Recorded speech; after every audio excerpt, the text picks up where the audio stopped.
क्या जय श्री राम के नारे को जय सिया राम में बदलने का वक्त आ गया है? क्या सिर्फ बेटी बचाओ बेटी पढ़ाओ के नारे से काम नहीं चलने वाला? क्या सच में बीजेपी और आरएसएस को महिलाओं, महिला उत्पीड़न और यौन हिंसा को लेकर अपनी सोच बदलने की जरूरत है? क्या उन्हें सच में यौन उत्पीड़न के मामलों में ज्यादा संवेदनशीलता दिखाने की जरूरत है? नमस्कार, मैं हूं राकेश और आप देख रहे हैं पॉइंट ऑफ व्यू।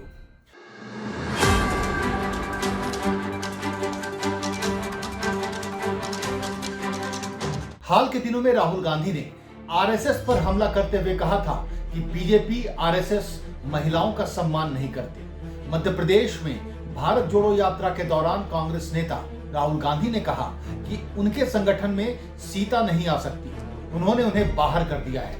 मैं आरएसएस के मित्रों से कहना चाहता हूं कि जय श्री राम के अलावा जय सिया राम और हे राम का प्रयोग कीजिए, सीता जी का अपमान मत कीजिए।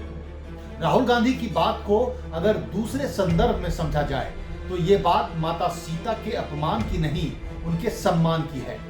2014 के बाद कई ऐसे मौके आए जब बीजेपी आरएसएस यौन हिंसा के आरोपियों के साथ खड़ी नजर आई या फिर उन्हें बचाती हुई उनके प्रति नरम रुख अपनाती दिखी। शुरुआत कुश्ती संगठन के विवाद से ही करते हैं। वैसे तो खेल मंत्री के साथ दूसरी बैठक के बाद अब ये मामला शांत हो गया है। अब इस मामले में एक कमेटी बनाकर 4 हफ्तों में जांच पूरी करने का पहलवानों को आश्वासन दिया गया है। इन 4 हफ्तों तक कुश्ती संघ के अध्यक्ष बृजभूषण सिंह, जिन पर महिला पहलवानों और महिला कोच के साथ मानसिक और शारीरिक शोषण का आरोप है, वो अपने पद पर बने रहेंगे, लेकिन उन्हें कुश्ती संघ के काम से दूर रहने और जांच में सहयोग करने को कहा गया है।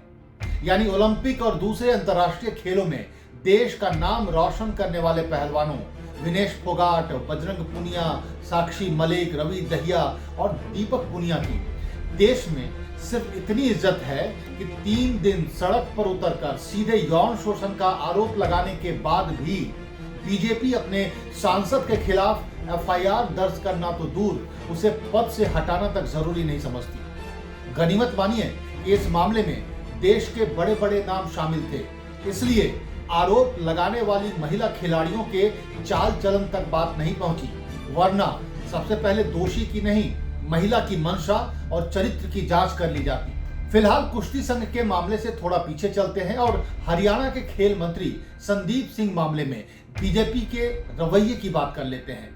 यह मामला इसी साल यानी जनवरी के पहले हफ्ते में सुर्खियों में आया। 30 दिसंबर 2022 को हरियाणा के खेल मंत्री संदीप सिंह पर उन्हीं की डिपार्टमेंट की जूनियर महिला कोच ने आईपीसी की धारा 354 यानी महिला के लज्जा भंग करने के इरादे से हमला या आपराधिक बल का प्रयोग, धारा 354 ए यौन उत्पीड़न, धारा 354 बी उसे नग्न होने के लिए मजबूर करना, धारा 342 गलत कारावास और धारा 506 आपराधिक धमकी जैसे आरोप में मामला दर्ज कराया।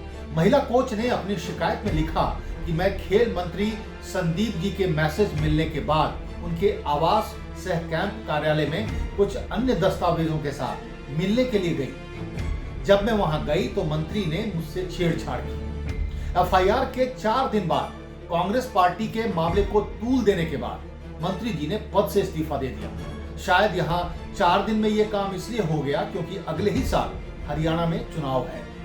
संदीप सिंह के बाद थोड़ा और पीछे चलते हैं और बात करते हैं अटल बिहारी सरकार में केंद्रीय गृह राज्य मंत्री रहे स्वामी चिन्मयानंद की। 22 अगस्त 2019 को उत्तर प्रदेश के शाहजहांपुर के स्वामी सुखदेवानंद लॉ कॉलेज में पढ़ने वाली एलएलएम की छात्रा ने एक वीडियो में स्वामी चिन्मयानंद पर यौन शोषण के गंभीर आरोप लगाए थे। इसके साथ ही उसने चिन्मयानंद से अपनी जान को खतरा भी बताया था।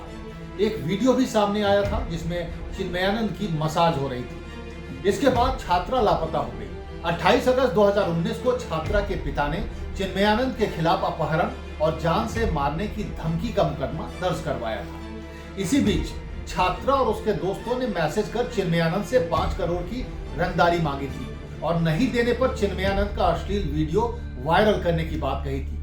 और सिर्फ इसी मैसेज के आधार पर लॉ कॉलेज की छात्रा और उसके 3 दोस्तों के खिलाफ मुकदमा दर्ज कर लिया गया। ये मामला सुप्रीम कोर्ट तक पहुंचा, जहां एसआईटी जांच के बाद दोनों पक्ष बरी हो गए। यानी जो यौन उत्पीड़न का मामला था वो भी खारिज हो गया और रंगदारी का भी। इस मामले में भी काफी छीछालेदार होने के बावजूद बीजेपी ने अपने सांसद के खिलाफ उस वक्त कोई ठोस कार्रवाई नहीं की थी। अब एक और मामले की बात कर लेते हैं जिसमें आरोपी था बीजेपी का विधायक कुलदीप सिंह सेंगर।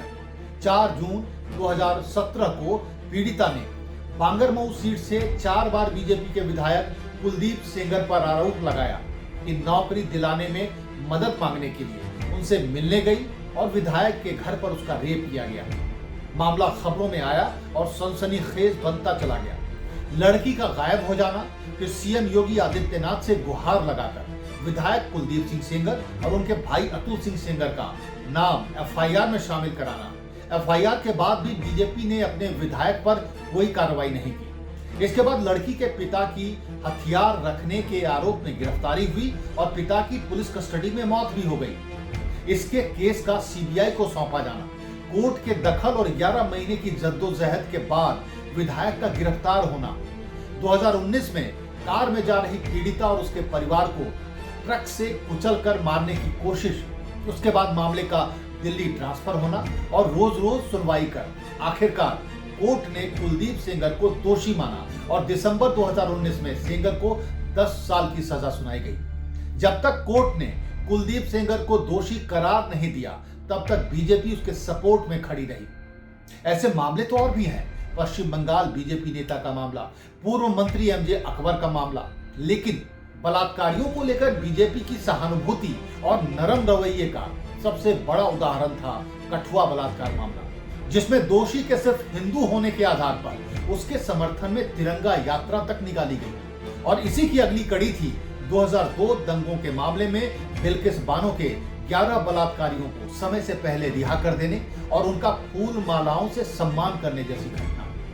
इन सभी मामलों में पार्टी के रवैये से अगर कुछ नजर आता है तो वो है यौन उत्पीड़न के मामलों में बीजेपी की सोच, जो सिर्फ पीड़ित महिला से जुड़ी नहीं होती, वो उसके धर्म, जाति और क्षेत्र की राजनीति और बलात्कारी के रुतबे से भी जुड़ी होती है। भारत का कानून यौन उत्पीड़न के मामलों में पीड़िता के पक्ष को शक की नजर से नहीं देखता। भारत के कानून के अनुसार यौन उत्पीड़न के मामलों में पहले शिकायत दर्ज होती है और आरोपी को गिरफ्तार करने के बाद जांच का नंबर आता है। लेकिन बीजेपी पहले जांच में विश्वास करती है। उसकी सहानुभूति पीड़िता से ज्यादा दोषी के साथ होती है। और ठीक यहीं पर बात आती है राहुल गांधी के उस बयान की जिसमें वो जय श्री राम को जय सिया राम में बदलने की कहते हैं, क्योंकि बीजेपी के वैचारिक संगठन आरएसएस का रवैया महिलाओं के प्रति बहुत उदासीन है। उसकी महिलाओं के प्रति सोच का अंदाजा आरएसएस प्रमुख मोहन भागवत के इस बयान से लगा लीजिए, जिसमें उन्होंने कहा था कि अगर पत्नी घर का कामकाज नहीं संभाल सकती तो पति को चाहिए कि वो उसे छोड़ दे। या फिर बलात्कार को लेकर दिया गया उनका बयान, जिसमें भागवत जी ने कहा था कि रेप भारत में नहीं इंडिया में ज्यादा होती है। उन्होंने कहा कि गांव में जाइए और देखिए, वहां महिलाओं का रेप नहीं होता, जबकि शहरी महिलाएं रेप का ज्यादा शिकार होती हैं। इसके साथ ही आरएसएस के कई नेता कह चुके हैं कि देश में महिलाओं के खिलाफ हिंसा बढ़ने की वजह महिलाओं का शिक्षा और नौकरी करने के लिए घर से निकलना है। इन बयानों और हाल फिलहाल की घटनाओं में सरकार और बीजेपी के रवैये से तो ये साफ है कि पार्टी को अब अपनी बेटी बचाओ बेटी पढ़ाओ नारे के साथ एक लाइन और जोड़ने की जरूरत है, और वो है बेटी के साथ होने वाले अन्याय के खिलाफ लड़ जाओ, अपना पराया भूलकर बेटी को न्याय दिलाओ। अब वक्त आ गया है कि प्रधानमंत्री मोदी सिर्फ महिला सम्मान का नारा ना दें, बल्कि अब ठोस उदाहरण पेश करें। तो कैसा लगा आपको हमारा पॉइंट ऑफ व्यू? अगर पसंद आया हो तो हमें कमेंट कर जरूर बताएं और हाँ, सब्सक्राइब करना ना भूलें। नमस्कार।